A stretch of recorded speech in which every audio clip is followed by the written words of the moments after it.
You're a disgrace. Don't embarrass us. That's what my wife, Madison, hissed into my ear before walking into her father's retirement party, like she didn't just gut me with those words. She said it with a smile on her face, like she was reminding me to take out the trash, not telling me I was beneath her in front of her high society family. I wasn't even supposed to be there. She banned me a week before. Said her dad's business crowd was too uptight, that I didn't understand etiquette.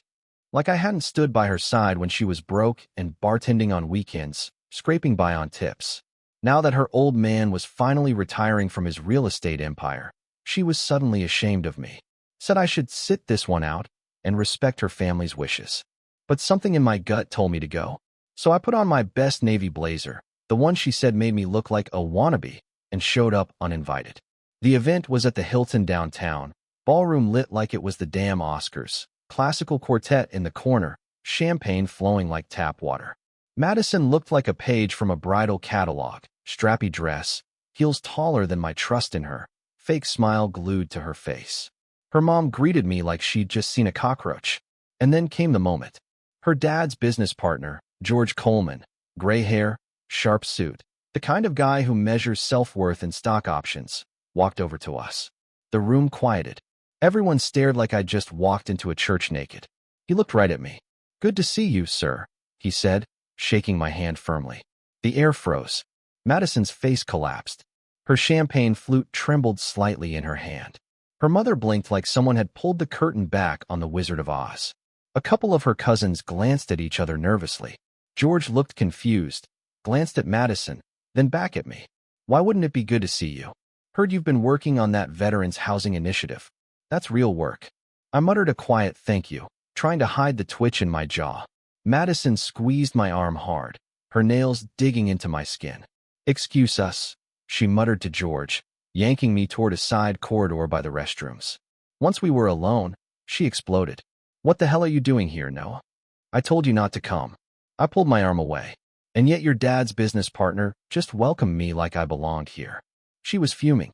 "You don't. You embarrass me. You walk around acting like you're some noble blue-collar hero. This isn't your world." "Then why did you marry me, Mads?" I asked, my voice barely holding steady. "You liked this world when I was fixing up your place for free. When I was driving you to night classes.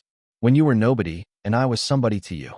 She scoffed, arms crossed like she was waiting for her Uber to get her out of the conversation.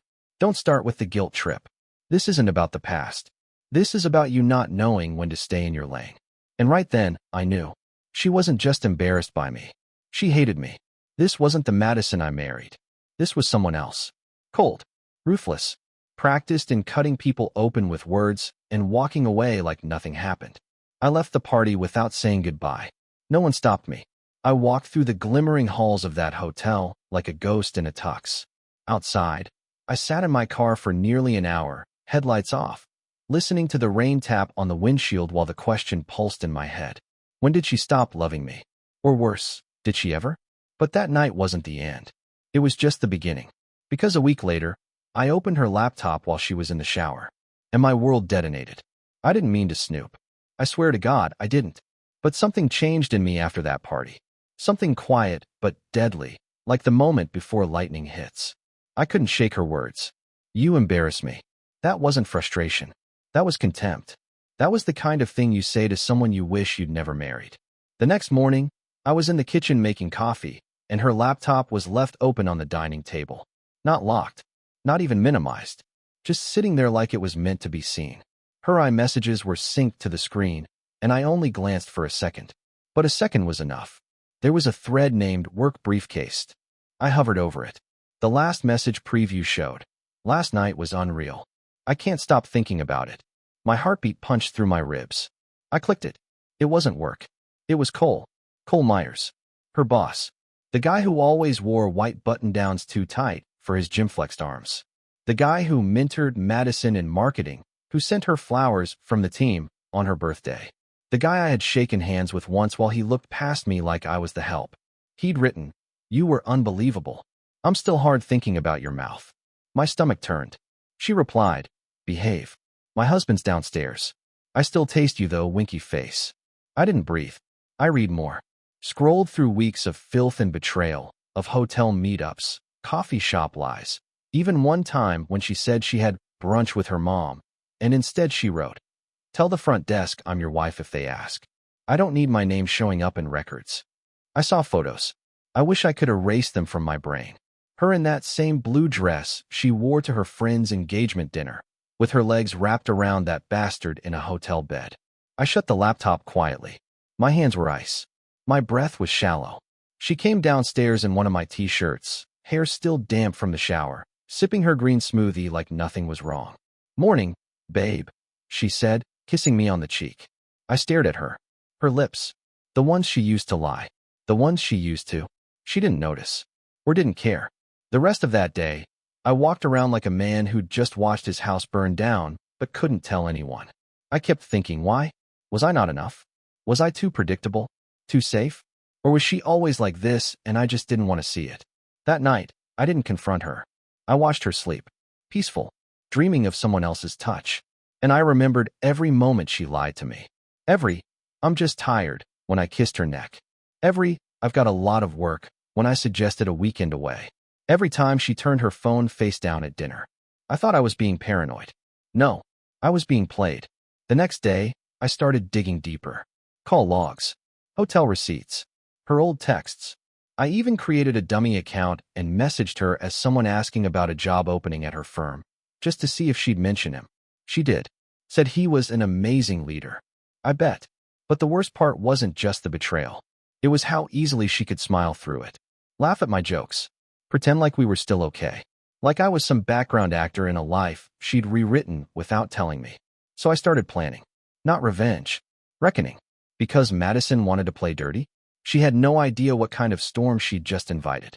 I started keeping everything. Screenshots, copies of texts, photos, time-stamped messages, credit card records.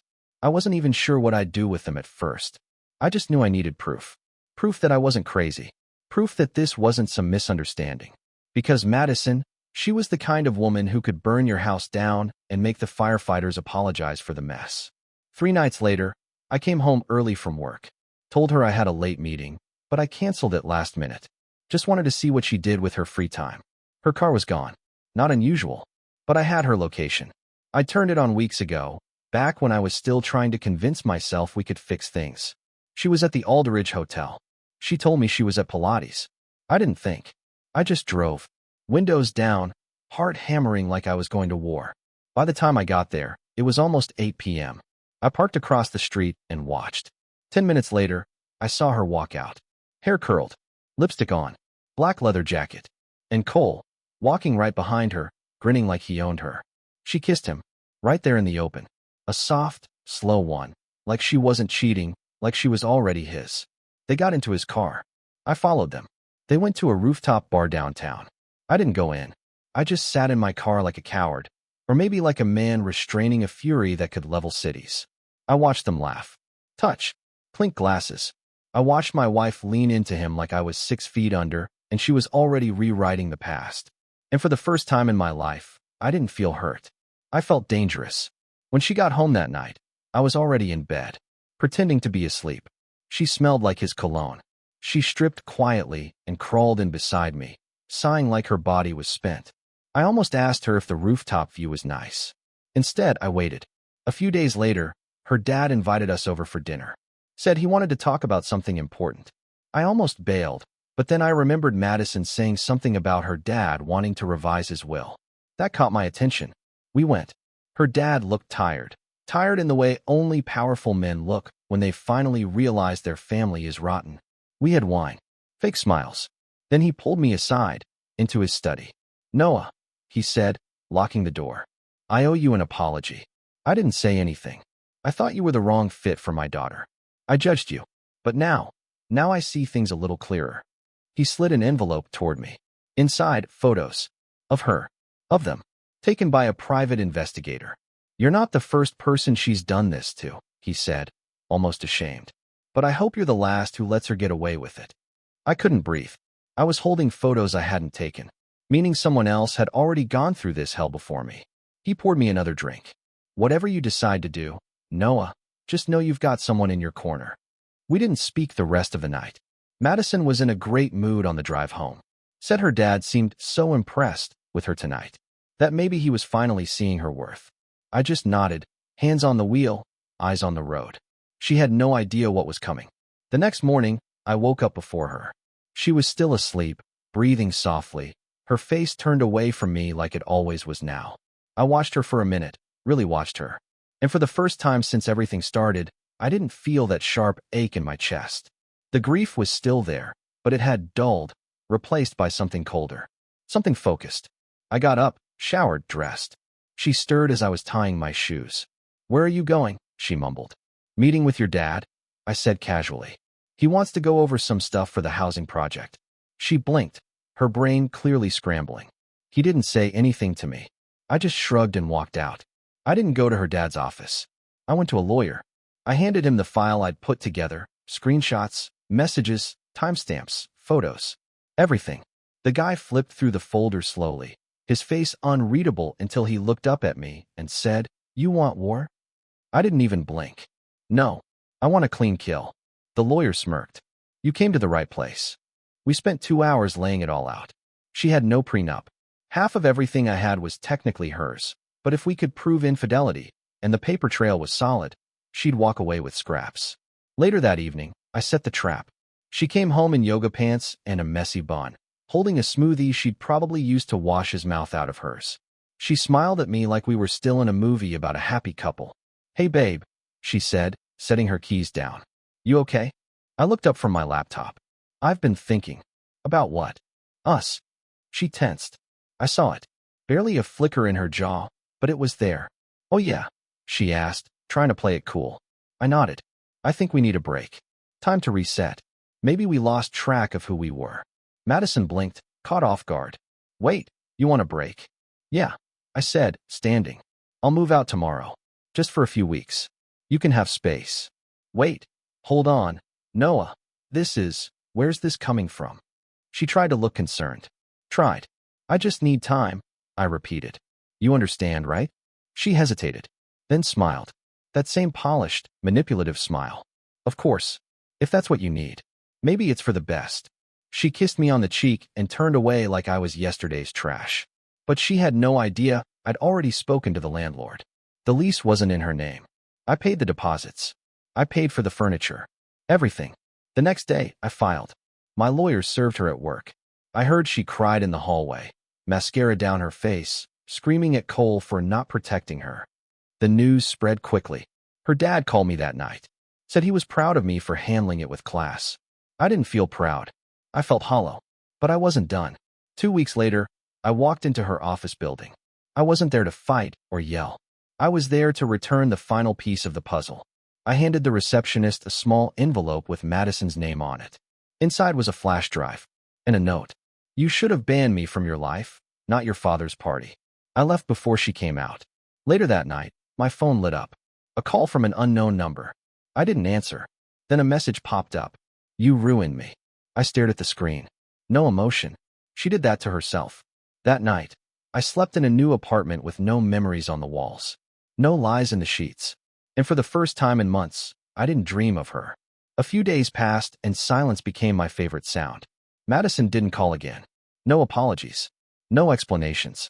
No tearful confessions that maybe, just maybe, I was worth more than her cheap affairs and boardroom flirtations.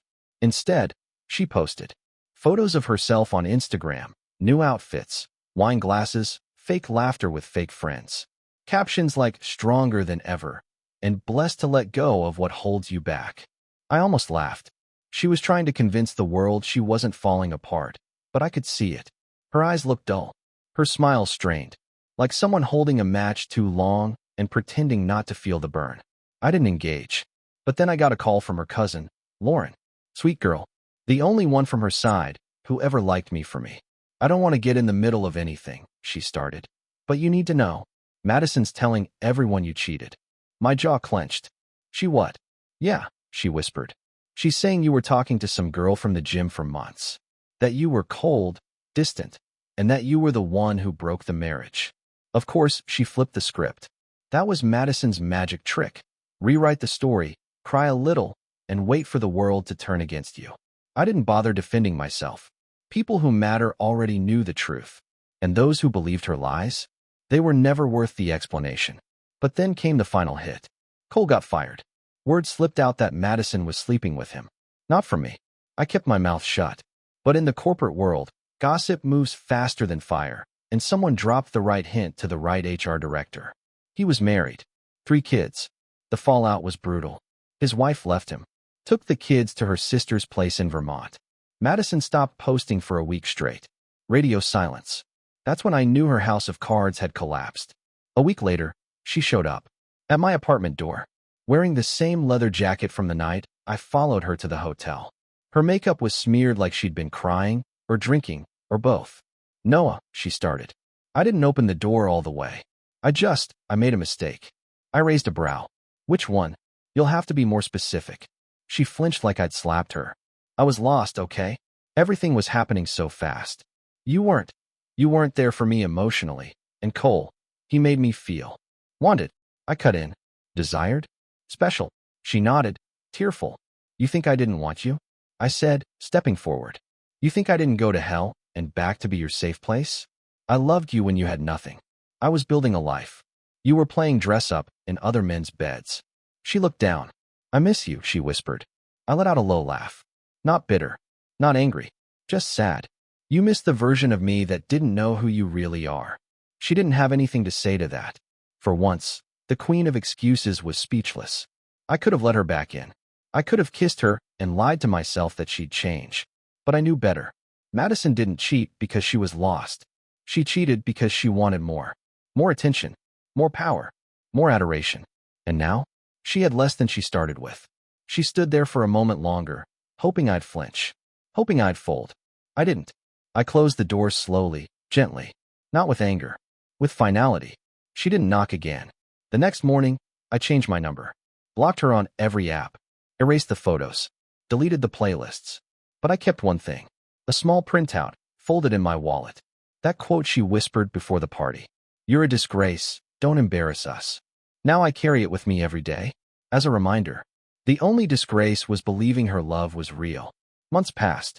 It's strange how life keeps moving even when you feel like you're stuck at the edge of something that broke you. Morning still comes. Bills still show up. People still smile and ask how you're doing like they want a polite answer, not the truth. I didn't date. Didn't party.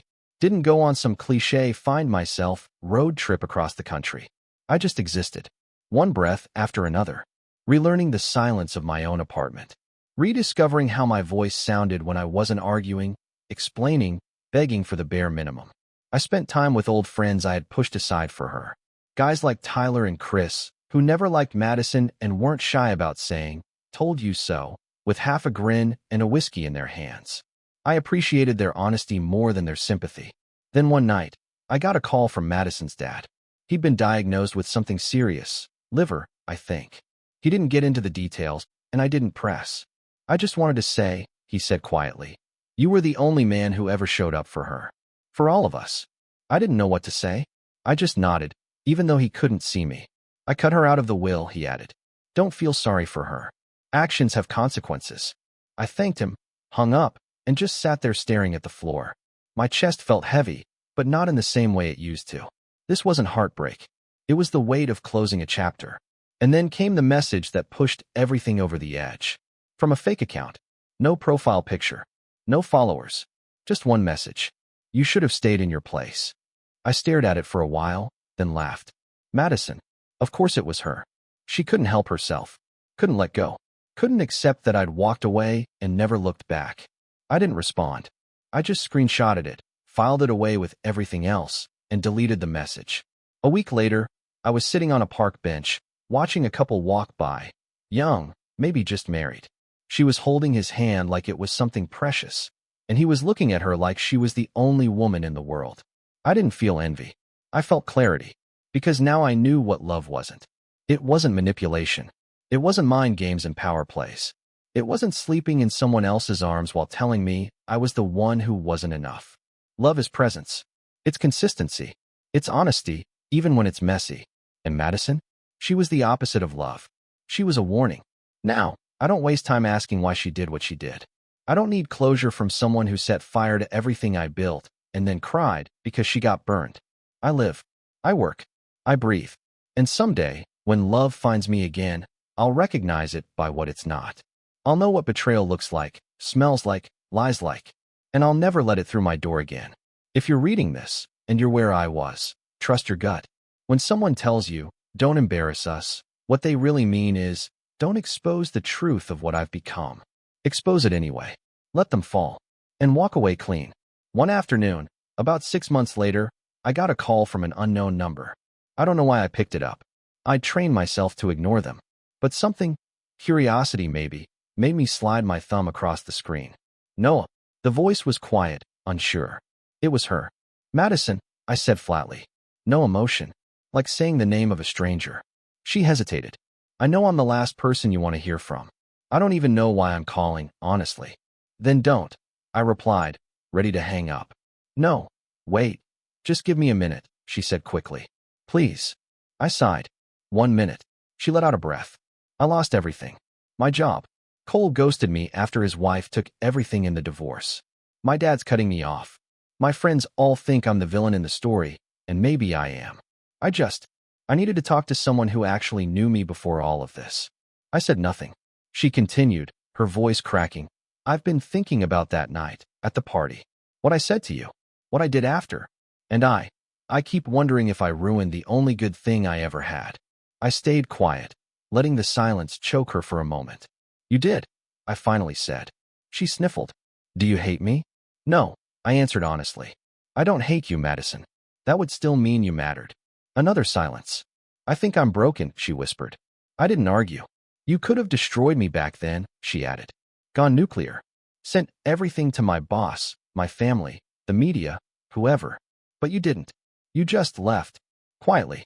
Like I wasn't worth the noise. You weren't, I said softly. She cried. Real tears this time. Or maybe they were for herself, not me. I'm sorry, she whispered. You don't get to apologize to make yourself feel better, I told her. That's not how this works. Live with it. Grow from it, if you're capable. But don't expect me to be the soft place you land when everything else falls apart. Then I hung up. And I sat there. Not sad. Not angry. Just calm. It was the first time she hadn't gotten what she wanted from me. A few weeks later, I heard she moved out of the city. Started working some admin job in a town 2 hours away. No more luxury posts, no new selfies. She'd disappeared into a smaller life. Good. That's where she belonged. Meanwhile, I was rebuilding mine. It wasn't flashy, but it was real. I was working on a new housing project with veterans, guys who knew what it meant to fight through things and still show up the next day. We talked, laughed, shared more truth over a beer than Madison ever did in 5 years of marriage. Then one evening, at a fundraiser for the project, I met someone. Her name was Rachel. She was kind, sharp, didn't play games.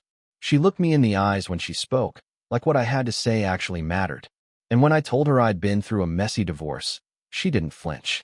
She smiled gently and said, Then you already know what you don't want. That's a good start. We didn't rush. We talked. For hours, over coffee, walks, late-night drives. There were no masks. No filters. Just two people, trying again. And for the first time, I felt seen. Really seen. Not as a project. Not as someone to mold or fix or humiliate when things got hard. But as a man. A man who'd been through hell and refused to stay there. I don't know if Rachel is forever. But I know this. She's not Madison. And that alone is enough to let hope in again. I guess what I learned is this. Sometimes the worst thing someone ever does to you is the best thing that ever happens to you. Because it strips away the illusions, burns down the lies, and leaves you standing in the ashes of your old life, finally able to breathe. It was a Sunday morning when it all finally hit me. Not like a slap, but more like a slow breath after holding it for too long. I was standing on my balcony, mug of coffee in one hand, sunrise painting everything gold, and I realized something I hadn't felt in what felt like years. Peace. Not the kind you fake when people ask if you're okay. Not the surface-level calm you wear like a jacket when you're dying inside. I mean real, grounded, unshakable peace. Madison was just gone. Not in the way that means she moved to another town or blocked me on every platform. I mean, gone from me. From my thoughts. From my chest. From my future. She didn't live here anymore. Not in my head. Not in my heart. And the funny part? I didn't even remember the last time I missed her. I think back to that version of me who stood outside the hotel, watching her kiss another man, hoping, begging, that maybe it was a misunderstanding. I want to hug that guy, tell him it gets better. Tell him that losing her wasn't the end, it was the beginning. Tell him that one day he'd laugh again, love again, breathe without the weight of betrayal pressing on his chest like a brick. I'd tell him that sometimes, when a person calls you a disgrace, it's not because you are. It's because they know, deep down, you're stronger than they'll ever be. You survive. You rise. You walk away without setting the whole world on fire, because you don't need revenge. You won. And if someone's reading this, sitting in the dark with their gut twisted, wondering how the hell they'll survive what just happened to them, here's my advice. Don't chase closure. Don't beg liars to tell you the truth. Don't fight to stay in a story that's already burning down around you. Leave. Rebuild. And one day, when you least expect it, you'll look around your new life and smile. Not because you forgot what they did to you, but because it doesn't matter anymore. You're free.